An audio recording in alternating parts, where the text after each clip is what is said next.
Assalomu alaykum hurmatli kuzatuvchilar. Biz navbatdagi obyektimizni yakunlab berdik. Bu yerga germanskiy Vayland kotyoldan qo'yib berilgan.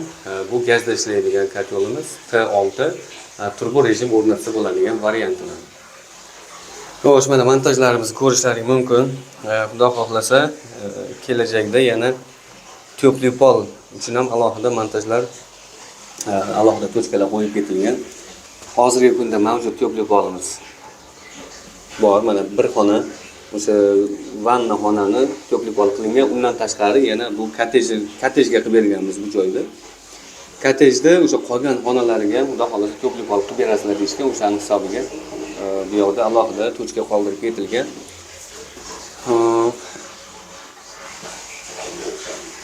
Bu obyektga o'rnatib bergan radiatorlarimiz xonadonimizning umumiy kvadratini aytadigan bo'lsak, 160 kvadratga yaqin joyga isitish tizimini o'rnatib berganmiz.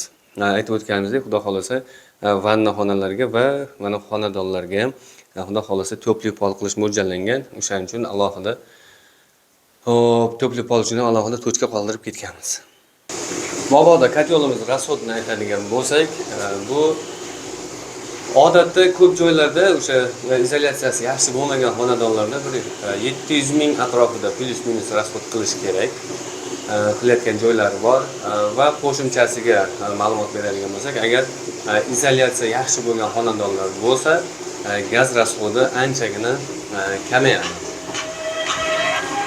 Xo'sh, bu yer kottejligini hisobiga biz taxminimiz bo'yicha 500 ming atrofida, balki 500 mingga bormagan summada ham rasxod qilishi mumkin.